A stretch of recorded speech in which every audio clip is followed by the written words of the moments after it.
তোমাদের সকলের প্রিয় চারুনীল একাডেমিতে তোমাদের সকলকে জানাই স্বাগত। আজকে আমরা বায়োলজি ক্লাস 12 সেমিস্টার 4-এ একটি নতুন টপিক নিয়ে চলে এসেছি। এই টপিকটি unit 8 biology and human welfare এবং চ্যাপ্টার 7 হিউম্যান হেলথ অ্যান্ড ডিজিজের অন্তর্গত। তো আজকে আমাদের টপিকের নাম হচ্ছে অনাক্রম্যতা। তাহলে অনাক্রম্যতা বলতে আমরা কি বুঝি? না, আমাদের এই পরিবেশে অনেক রকমের রোগ জীবাণু ঘুরে বেড়াচ্ছে এবং এই রোগ জীবাণুগুলির মধ্যে বহু রোগ জীবাণু এরকম আছে যারা আমাদের দেহে প্রবেশ করে আমাদের শরীরের ক্ষতি সাধন করে, এবং তার জন্য কি দরকার? আমাদের প্রয়োজন আমাদের শরীরের একটি প্রতিরোধ ক্ষমতা গড়ে তোলার প্রয়োজন, এবং তার জন্য আমাদের শরীরের একটি স্বাভাবিক প্রাকৃতিক প্রতিরোধ ব্যবস্থা আছে, তাকেই বলা হয় অনাক্রম্যতা। এবং অনাক্রম্যতার সাথে জড়িত যে সমস্ত অঙ্গ আছে যারা আমাদের এই অনাক্রম্যতা গড়ে তুলতে সাহায্য করে, তাদের সকলকে মিলিয়ে বলা হয় অনাক্রম্যতন্ত্র। তাহলে অনাক্রম্যতা কাকে বলে? রোগ সৃষ্টিকারী জীবাণু, ভাইরাস ইত্যাদি বিজাতীয় পদার্থের বিরুদ্ধে দেহে যে প্রতিরক্ষা ব্যবস্থা গড়ে ওঠে তারকেই অনাক্রম্যতা বা ইমিউনিটি বলে। অনাক্রম্যতা তন্ত্র বিভিন্ন কোষ ও তাদের সমন্বয়ে গঠিত যে তন্ত্র দেহকে রোগ সংক্রমণের হাত থেকে এবং রোগ সৃষ্টিকারী জীবাণু ক্ষতিকারক প্রভাব থেকে রক্ষা করে তাকে অনাক্রম্যতন্ত্র বা ইমিউন সিস্টেম বলে। এবার দেহের অনাক্রম্যতা প্রধানত দুটি ভাগে ভাগ করা যায়। একটি হলো সহজাত অনাক্রম্যতা এবং অর্জিত অনাক্রম্যতা। তাহলে সহজাত অনাক্রম্যতা কাকে বলে? সহজাত অনাক্রম্যতা হলো সেই অনাক্রম্যতা যা আমাদের জন্মের সময় থেকেই আমাদের শরীরের মধ্যে আছে। এটি জন্ম থেকেই উপস্থিত থাকে এবং প্রতিরোধের প্রথম ধাপ হিসেবে এটি কাজ করে। এটি দেহের সাধারণ ও স্থায়ী প্রতিরোধ ব্যবস্থা। এটি শরীরের মধ্যে প্রবেশকারী যে কোনো রোগ জীবাণুর বিরুদ্ধে তাৎক্ষণিকভাবে সাড়া দেয়। তাহলে সহজাত অনাক্রম্যতার পদ্ধতিটি কি? না, সহজাত অনাক্রম্যতার পদ্ধতির অনেকগুলো সুরক্ষা বলয় আছে, বিভিন্ন আলাদা আলাদা স্টেপ আছে যেগুলি একটার পর একটা কাজ করে। প্রথম বলয় যদি রোগ জীবাণুকে মারতে না পারে বা প্রতিরোধ করতে না পারে, তাহলে সেটি সেকেন্ড বলয় বা দ্বিতীয় বলয় দ্বারা আটকানো হয়। তো এইরকম 4টি বলয়ের কথা আমি এখানে উল্লেখ করেছি। প্রথম বলয় হলো শারীরিক বাধা। তাহলে শারীরিক বাধাটা কিরকম? না, ত্বক ও শ্লেষ্মা ঝিল্লি। তাহলে ত্বক, আমাদের শরীরে ত্বক আছে, সেই ত্বক কি করে? বাইরের রোগ জীবাণুকে আমাদের দেহের ভিতরে প্রবেশ করতে বাধা দেয়, যাতে সেই রোগ জীবাণু আমাদের শরীরের ভিতরে প্রবেশ করে কোনো রকম ক্ষতি সাধন না করে। তার জন্য আমাদের ত্বক আমাদের শরীরকে প্রোটেক্ট করে। এছাড়া আছে শ্লেষ্মা ঝিল্লি। যেমন ধরো আমাদের নাক, তো নাকের ভিতরে নাসিকা ছিদ্র দিয়ে বিভিন্ন রোগ জীবাণু আমাদের শরীরের ভিতরে প্রবেশ করতে পারে, সেখানে উপস্থিত থাকে সেই জন্য মিউকাস। এই মিউকাস কি করে?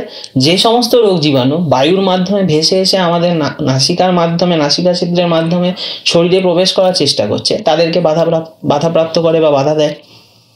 তো এটি হলো এক ধরনের শারীরিক বাধা। এছাড়াও আছে জ্বর। দেখবে অনেকেই ভাইরাল ফিভার হবে, যখন সিজনাল চেঞ্জ হয় তখন ভাইরাল ফিভার হয়। তো এই ফিভারটা কেন হয়? না, কোনো কারণে কোনো রোগ জীবাণু আমাদের শরীরের ভিতরে প্রবেশ করেছে। তো সেই রোগ জীবাণুকে মারার জন্য আমাদের শরীরের তাপমাত্রা বৃদ্ধি হয়। এই তাপমাত্রা বৃদ্ধির পরে কি হয়? না, বহু রোগ জীবাণু আছে যারা মরে যায়। তো এটিও একটি কিন্তু শারীরিক বাধা। এরপর আসছে কি? না, রাসায়নিক বাধা। কেমন এটি? না, পাকস্থলীতে গৃহীত জীবাণু পাকস্থলীর হাইড্রোক্লোরিক অ্যাসিড ও পাচক উৎসেচক দ্বারা বিনষ্ট হয়। তাহলে আমরা যখন কোনো খাবার খাচ্ছি, সেই খাবারের মাধ্যমে কি হতে পারে? সেই খাবারের মাধ্যমে আমাদের শরীরের মধ্যে বিভিন্ন রোগ জীবাণু ঢুকতে পারে। তো সেই রোগ জীবাণুকে মারতে সাহায্য করে এই পাকস্থলীর HCl। HCl হচ্ছে একটা খুব অ্যাসিডিক প্রচণ্ড একটা পদার্থ। এই অ্যাসিডে যখন কোনো রোগ জীবাণু পড়ে তখন তার পক্ষে আর বেঁচে থাকা সম্ভব হয় না। তো এই রাসায়নিক বাধা আমাদের ইমিউনিটি সিস্টেম তৈরি করতে খুব সাহায্য করে। এরপর আসছে কোষীয় বাধা। এই কোষীয় বাধাই হলো আমাদের ইমিউনিটি সিস্টেমের সব থেকে ইম্পর্টেন্ট পোর্শন। এই কোষীয় বাধাই অধিকাংশ রোগ জীবাণুকে, ক্ষতিকারক রোগ জীবাণুকে ধ্বংস করে। তাহলে এই কোষীয় বাধা কিভাবে গড়ে তোলা হয়? না, ফ্যাগোসাইটোসিস। অনেকগুলো পদ্ধতি আছে, তার মধ্যে একটি হলো ফ্যাগোসাইটোসিস। এটা হলো ফার্স্ট লাইন অফ ডিফেন্স। এটি সর্বপ্রথম কোনো ক্ষতিকারক পদার্থ দেহে প্রবেশ করলে তার বিরুদ্ধে প্রতিরোধ গড়ে তোলার চেষ্টা করে। এই ফ্যাগোসাইটোসিসে কি আছে? না, ম্যাক্রোফাজ, যেটি কিনা রূপান্তরিত মনোসাইট, এবং নিউট্রোফিল।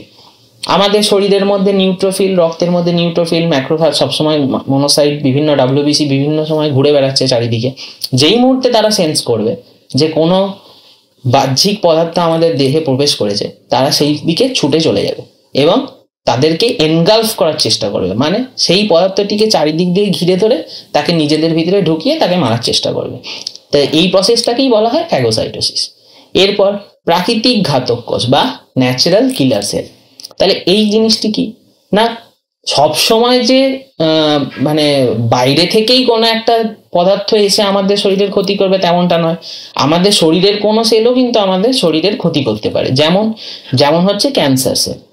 তাহলে এই ক্যান্সার সেলগুলোকে মারার কাজ করে এই প্রাকৃতিক ঘাতক কোষ।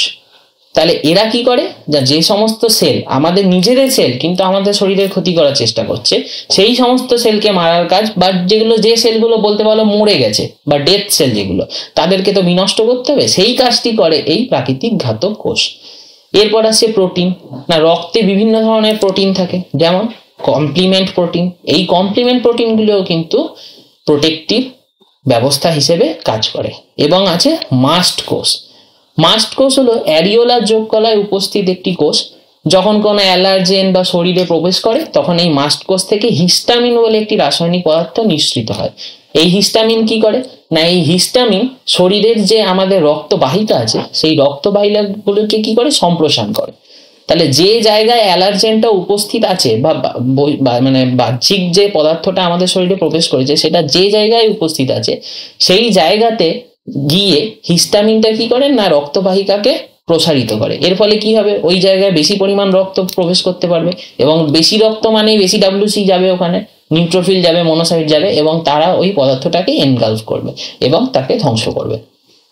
এরপর কি আছে না, এরপর আছে আমাদের আণবিক প্রক্রিয়া। আণবিক প্রক্রিয়াটা কি, ইন্টারফেরন। ধরো আমাদের এত বড় একটা শরীর, এর মধ্যে মিলিয়ন্স লক্ষ লক্ষ কোটি কোটি সেল আছে। এবার এই সেলের মধ্যে কোন সেলে কখন কোন বাহ্যিক পদার্থ এসে প্রবেশ করেছে, এ তো শরীরের সমস্ত ডাব্লিউবিসির পক্ষে সম্ভব নয় জানা যে কখন কোথায় কে প্রবেশ করেছে। তো এদের নিজেদের একটা কমিউনিকেশন সিস্টেম আছে। যেমন ধরো কোনো ডাব্লিউবিসি গিয়ে একটা জায়গায় সেন্স করলো যে একটা বাহ্যিক পদার্থ প্রবেশ করেছে, তাহলে এ তো একা ওর পক্ষে হয়তো সম্ভব নয় যে ওই বাহ্যিক পদার্থটাকে মেরে ফেলবে, তাহলে ওর বাকি ডাব্লিউবিসির সাহায্য লাগবে। তখন ও কি করবে, ওকে সেন্স করে একটা রাসায়নিক পদার্থ ত্যাগ করবে, যেটা বাকি ডাব্লিউবিসি গুলোকে জানান দেবে যে এইখানে এই জায়গায় একটি বাহ্যিক পদার্থ এসে উপস্থিত হয়েছে, এবং তখন কি করবে, বাকি ডাব্লিউবিসি গুলো ওই জায়গার দিকে ছুটে চলে যাবে। তো এই প্রসেসটাকেই বলা হয় ইন্টারফেরন বা আণবিক প্রক্রিয়া। তাহলে এটিও একটি কিন্তু প্রোটেক্টিভ সিস্টেমের পার্ট। তাহলে এইটি হলো আমাদের সহজাত অনাক্রম্যতা, এটা আমাদের জন্ম থেকেই থাকে। এছাড়াও আরেক ধরনের অনাক্রম্যতা আছে যাকে বলা হয় অর্জিত অনাক্রম্যতা। মানে এই অনাক্রম্যতা জন্ম থেকেই আমাদের শরীরের মধ্যে থাকে না, এটা আমাদের জন্মের পর আমরা ধীরে ধীরে নিজেদের মধ্যে আয়ত্ত করি। তাহলে এটি জন্মের পর প্যাথোজনের সংস্পর্শে আসার মাধ্যমে বা টিকা দেওয়ার মাধ্যমে বা ভ্যাকসিনেশন যাকে বলা হয় তার মাধ্যমে তৈরি হয়। এটি নির্দিষ্ট রোগ জীবাণুর বিরুদ্ধে প্রতিক্রিয়া জানায় এবং ভবিষ্যতের জন্য স্মৃতি তৈরি করে, যা এটিকে আরো নির্দিষ্ট করে তোলে। অর্থাৎ কোনো একটি অ্যান্টিজেন যদি একবার আমাদের দেহের মধ্যে প্রবেশ করে, তাহলে কি হবে না, আমরা আমাদের অ্যান্টিবডি যেগুলো থাকে, এখানে দুটো নতুন কনসেপ্ট চলে এলো, অ্যান্টিজেন এবং অ্যান্টিবডি। অ্যান্টিজেন এবং অ্যান্টিবডি সম্পর্কে আমরা আরো ডিটেলসে পড়াশোনা করব অন্য কোনো ভিডিওতে। কিন্তু এই এখন অর্জিত অনাক্রম্যতা বোঝার জন্য আমাদের অ্যান্টিজেন অ্যান্টিবডি একটু বুঝতে হবে। তো প্রথমে তাহলে আমরা অ্যান্টিজেনটা আগে একটু বুঝে নিই। অ্যান্টিজেন কি, যে কোনো বাহ্যিক জীবাণু বা পদার্থ শরীরে যা প্রবেশ করে এবং শরীরের বিরুদ্ধে যদি অ্যান্টিবডি তৈরি হয়, তাহলে তাকেই বলা হয় অ্যান্টিজেন। তাহলে অ্যান্টিজেন দু ধরনের হতে পারে, এক্সোজেনাস এবং এন্ডোজেনাস। এক্সোজেনাস মানে পরাগরেণু, দূষক পদার্থ, ভেষজ পদার্থ, রোগ সৃষ্টিকারী জীবাণু, এ সবই হলো এক্সোজেনাস অ্যান্টিজেনের উদাহরণ।